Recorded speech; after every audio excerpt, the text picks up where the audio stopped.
Some of us have never tried digital art. Others like me maybe have worked with it for a few years, but then kind of gladly lost themselves all over again through pencils and sketchbooks. But what if you want to start? What if you want to approach this alternative way of making art? And what if you want to get back to it? Is there a way to incorporate our skills as traditional artists with digital tools and vice versa?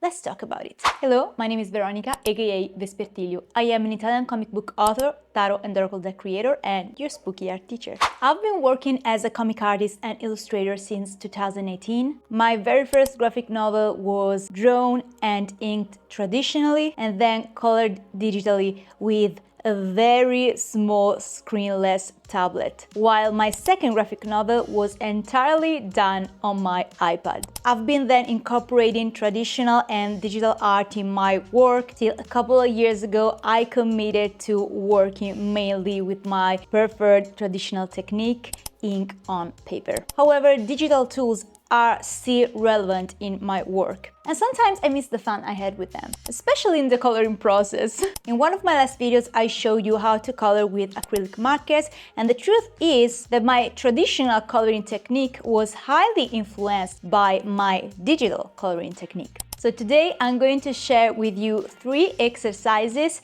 to start with digital art or get back to it. For this quest, I'm going to work with Clip Studio Paint, which is also the sponsor of today's video. Clip Studio Paint is a very well-known software used by artists all over the world, from comic artists to illustrators, from concept artists to tarot deck creators. Its easy to navigate interface and intuitive tools provide artists with everything they need to express their creativity, whether it's for fun or for work. Clip Studio Paint is available on multiple devices. I personally use it on my iPad, but if you prefer the PC interface, you can now switch to studio mode and have it on your portable device as well. The tools available are highly customizable and you can create your materials yourself, from elements to put in your art pieces to fully personalized brushes. But if you don't know where to start, no worries. For another popular feature of Clip Studio Paint is the Clip Studio Assets. With over 270,000 materials and 70,000 brushes available, like a giant library of tools created by artists like you. So if by any chance I've caught your attention, make sure to check their website at the link in my description to start their free trial for tablets, computers, and smartphones. And thank you again, Clip Studio, for partnering with me.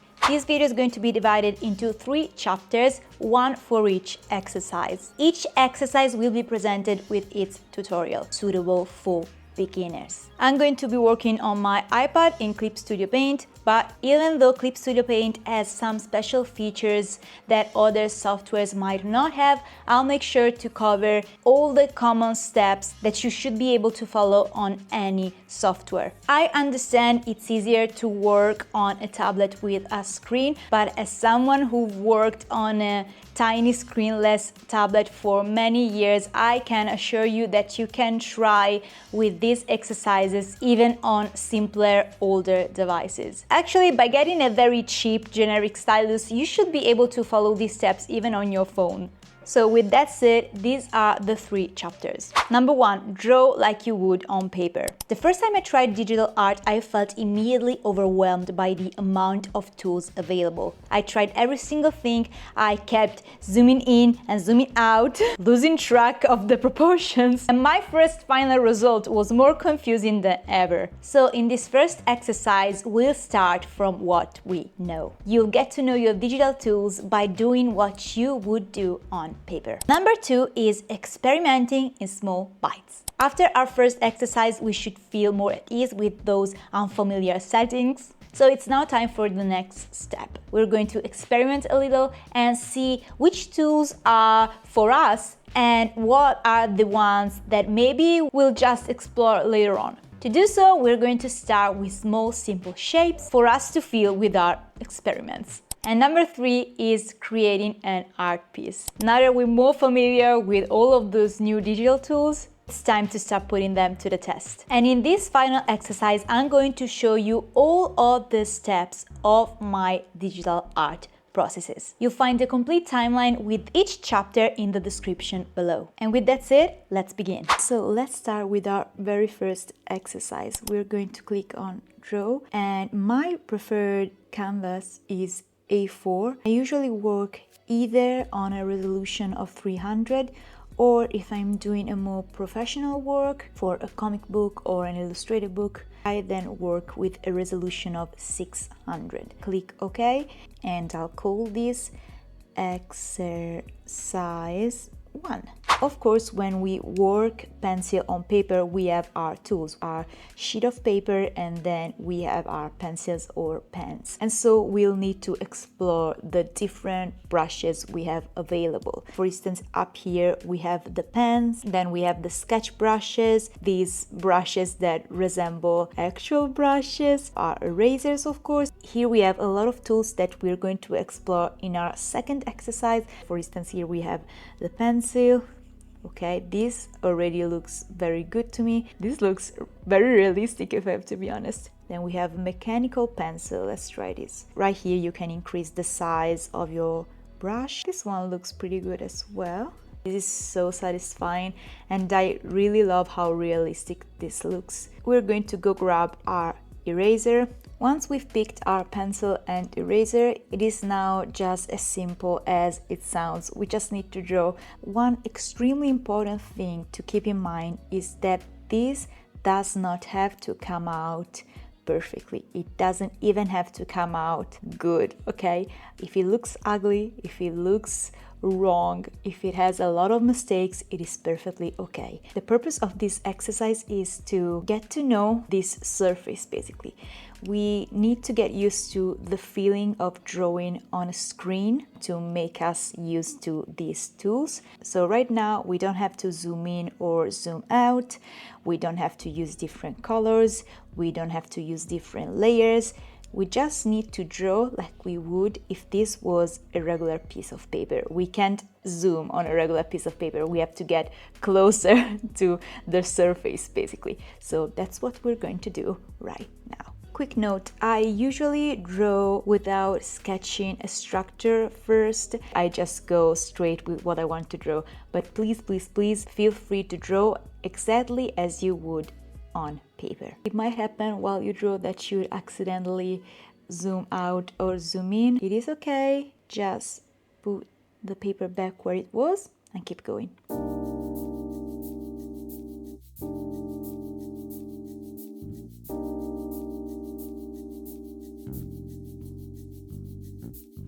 We can now start seeing how to save this file. So go on File, go on Save or Save As, etc. If you want to save it differently, just go on Save As. You can select here your type of choice. So in my case, I'm going to go with JPEG, and then we'll just save it on our device.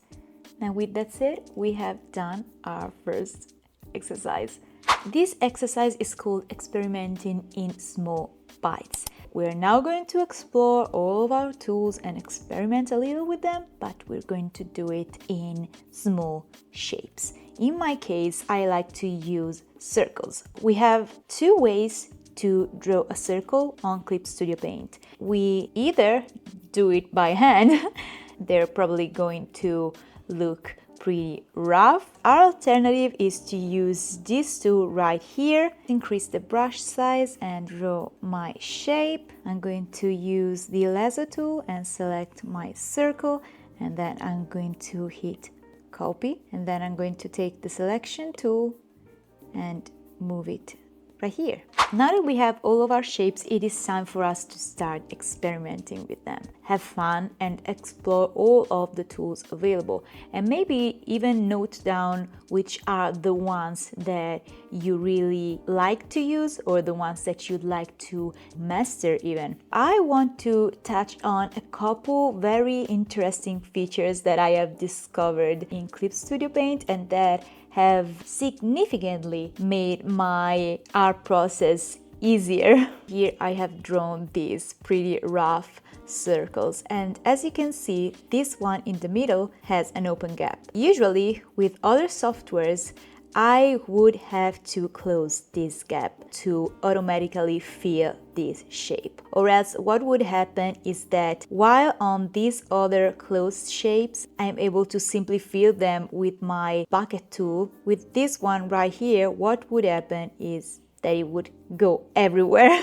In Clip Studio Paint, there's actually an incredibly cool feature, which is this check right here, close gap. In this case, it is a pretty big gap, so I'm going to put it to the maximum. When you click inside your shape, it'll stop on your gap. This is really cool, especially when we have bigger and more complicated art pieces. Oh my god, how many times I've not been able to find the last gap, and so I had to paint by hand. This is actually an incredible feature. Those of you who've worked digitally before might have noticed that I didn't have to select the part I wanted to fill before filling it. With every other software I've used before, if I wanted to fill these 3 circles, I'd have to be on the layer of these 3 circles and then use the bucket tool to fill them. On those softwares, this wouldn't have worked at all. If I wanted to fill these 3 shapes, putting the color on a separate layer, what I would have done is creating a new layer, then going back to the line art layer, taking my magic wand tool and selecting the shape I wanted, then go back to the layer underneath, take my bucket tool and fill it, and then remove the selection. In Clip Studio Paint, there's this other really cool feature, which is Refer Multiple. This feature will automatically detect all of your layers, and this way, even if we're not actually on the line art layer, you'll be able to take your bucket tool and fill your shapes without having to select anything, basically. How cool is that? These are 2 of the best surprises I've found on Clip Studio Paint so far. With that said, we can proceed with exploring our tools. I've just created a new layer because I want to use the multiply blending mode, which is a very quick way of creating cohesive shadows. One quick tip I learned in art school is that the best color to do shadows is not gray, it's actually kind of a purplish color. It's up to you if you want it to be more towards the red tones or more towards the blue. Let me quickly fix this in the color wheel. So I think it has to be slightly more purplish and a bit less saturated, yeah. And then I'm going to take a brush, then with the same brush with the same color, I'm also going to go right here. Since this other circle is pink, it seems like this shadow works better on this one, but actually once you click on multiply, this has slightly changed. Well, then we lower the opacity, you can see that even though they were done with the same color, they look like 2 very different colors. So we can then clean those up, or we can blend them with one of the blending brushes, and then we can also increase the opacity if we think it's too faint at this point. Those 2 shadows were done with the exact same color, but with the multiply blending mode, they ended up quite nicely with both colors. There are a lot of different blending modes. Feel free to explore also with the blending mode. I'm now going to play a little with these 3 first shapes. I'm going to try mimic a face. There's no way this is going to look nice. Remember, when we're working with exercises such as this one, the important part is just experimenting. Especially when you're a beginner, allow yourself to be a beginner, basically. This is something also Julia Cameron says in The Artist's Way. You have to be willing to let yourself be a beginner. Do not stress over things not being perfect. Play, experiment. My little face looks nothing like a face right here, but I'm still going to move to this other side and experiment a little more. Last but certainly not least, I would really want to try these special brushes. Absolutely loving this. Let's try another one. Oh, okay, it's quite a particular effect. Let me put some glitter on this face. Ooh, like bubbles. Okay, I really like this one. Ooh, okay, this one is really cool. This actually looks insane because we have the pink right here at the bottom. Actually, let me move this to the top. Oh yeah. And lastly, I want to try cherry. It's like I've put a little crown on top of this sphere. There are definitely a lot of things we can try and we can experiment with in Clip Studio, but whatever is the software you're using, make sure to experiment as much as you can and start with these first features in your first full art piece. And there we are to our final exercise. This is going to be a full tutorial to creating a finished art piece on Clip Studio Paint. Nothing excessively difficult. It's going to be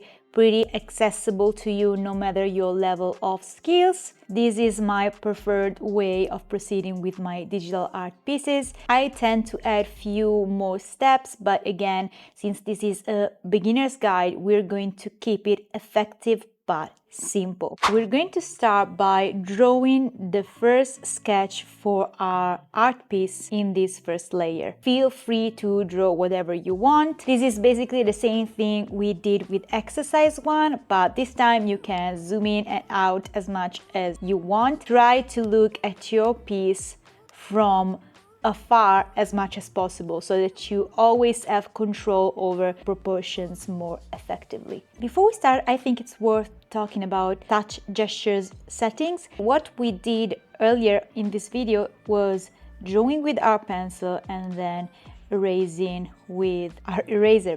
But as you can see right now, just by touching with my 2 fingers, I'm erasing my last action. I could set this up with touch gesture settings. So we click on it and here we can set our preferences. As you can see, here I have 2-finger tap is for undo. You can set this up however you prefer. So now every time you see me make a mistake, instead of seeing me grab the eraser, you'll just notice me tapping on the canvas. Now, as you can see right here, I've made a mistake. This arm is way too big. Now, if I were drawing traditionally, I either would have erased this, or if I were drawing this with my pen, as I usually do in my sketchbook, I probably would have tried turning this into something else. But since we have all of these very practical tools, I'm just going to take our lasso tool, select my element, we can scale and rotate it and then hit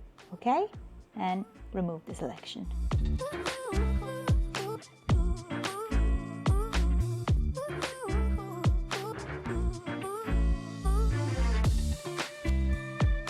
One effective way to check if there are any parts that need to be balanced is to flip your canvas horizontally. We click on View, rotate, flip, flip horizontal.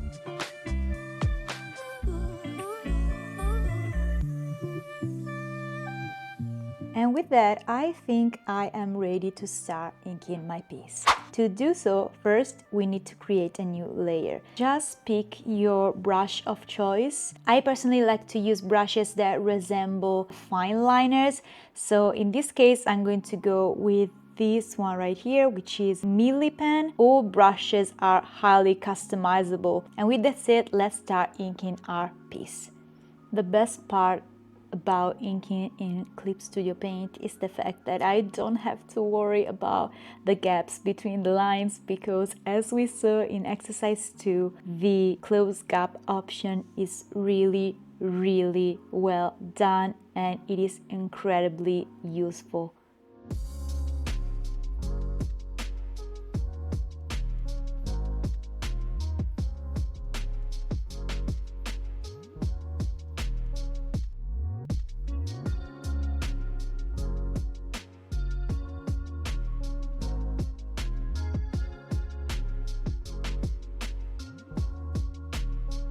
It is finally time to start coloring our piece. We're going to proceed with the exact same tools we explored in the exercise 2. We're going to start by filling our figure with flat colors, and then we'll move on to shading. Lastly, we're going to add a few extra touches with the special features of Clip Studio Paint. We created a new layer and placed it underneath our line art. Again, if you have any other software, you probably have to select each part individually and then fill the area with your color of choice. Make sure that during the inking process you closed any gap, but if, like me, you're working with Clip Studio Paint, that won't be a problem at all. Right here I have a color palette named Vespertilio, which is the color palette I usually use to color my character. If you're using Clip Studio Paint for the first time, you'll probably be using the default color set, but you can actually create your own color set. You can do it by clicking right here and then click on Create New Set. Your new color set is going to be completely empty, and then once you pick your color of choice, you go back to your palette and click this button right here, and it'll place the color inside your palette. Now I'm going to use the palette for my character and start filling my figure.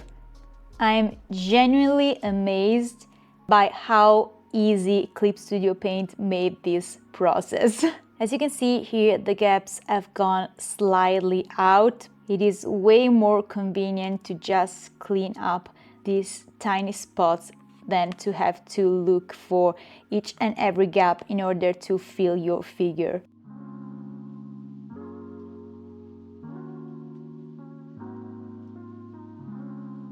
It is time to start with shading. As you can see right here, I have several colors because I usually paint my shadows with specific colors, but for the sake of this video and in order to use the tools we explored in exercise 2, I'm going to do the shadows with the multiply blending mode technique we saw earlier. So I'm going to create a new layer and put it on multiply, and then I'm going to use this color right here. We're going to use this technique for the hair, the bodice, and the wings of my character, while for her skin, we're actually going to use a different technique. So I'm going to start by using the magic wand tool and selecting the hair of my character. And then on this new layer on multiply, I'm going to start my shading. I'm going to use the flat marker brush. My technique of choice is to make little circles like this, and then the empty spots will look like shiny bits, basically. It is a really simple way of doing it, but it is pretty effective, so feel free to try this if you want. As I told you earlier, I like to use specific colors to do the shading on certain elements of my character. Right now, this shading is a bit too warm. I'm going to go on Edit, Tonal Correction, Hue, Saturation, Luminosity. Looks pretty good, but I also want to darken it a little. So I'm going to hit OK. Once we're done, we remove the selection and then we can move to the next element.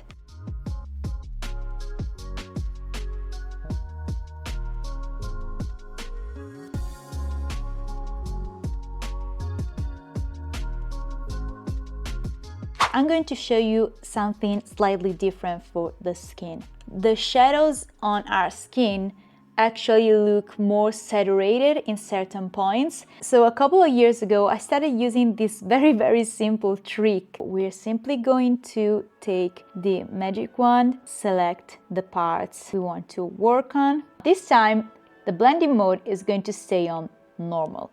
So we're going to take our brush and start creating our shadows.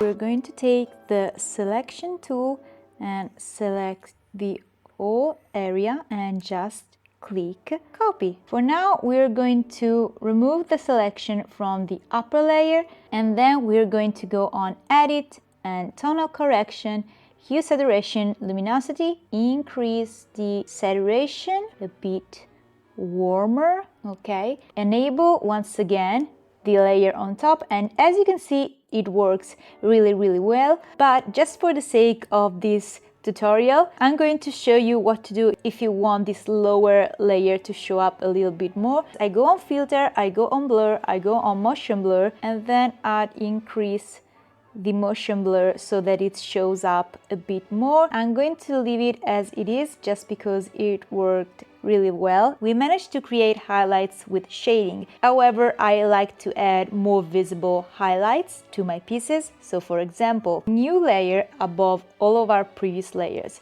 Select the white color and add highlights to the eyes, the nose. On this same layer, another thing I really like to do is adding few hair flying around, just like this. I believe it always adds a special touch. I actually forgot to put the blush on my character, which is literally her signature look. So I'm going to quickly create another layer, work on her blush like this, and then I'm also going to blend it a little.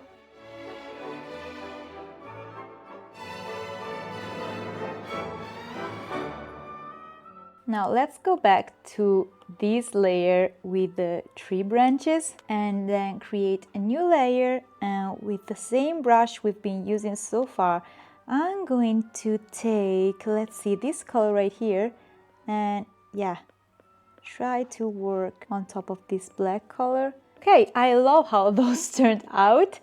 I'm going to change this color right here into a more pinkish color. I want to try the cherry flowers. Oh my god!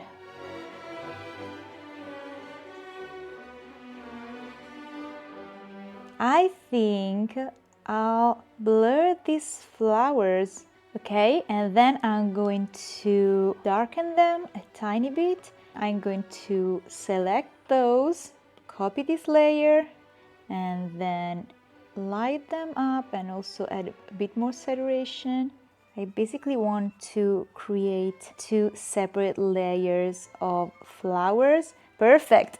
Another tool we tried earlier was the petals. So I'm gonna add a few here and there, then also flowing around my character. Filter and blur and go on motion blur. This looks so cute. The very last thing I'm going to do is add in my signature, and just like that, here we have our very first complete piece in Clip Studio Paint.